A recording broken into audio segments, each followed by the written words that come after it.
जिन लोगों के पास हमारा ये वीडियो पहुंच रहा है, यदि वो अपने बच्चों के लिए अच्छा महापरिवर्तित 21 महालक्ष्यों वाला 5 मौलिक अधिकार वाला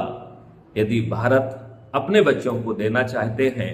यदि उनकी यह इच्छा है, तो आज मैं समझाऊंगा कि वो इस इच्छा को जमीन पर उतारने के लिए उनका क्या योगदान हो सकता है। तो सबसे पहला योगदान होगा कि ऐसी सोच रखने वाले एक अपना व्हाट्सएप ग्रुप बनाएं जिसका नाम अपराध मुक्त भारत सपोर्ट ग्रुप। उसके साथ वो अपना नाम जोड़ सकते हैं, अपने शहर का नाम जोड़ सकते हैं, जो उन्हें उचित लगता है उस नाम से ग्रुप बनाएं और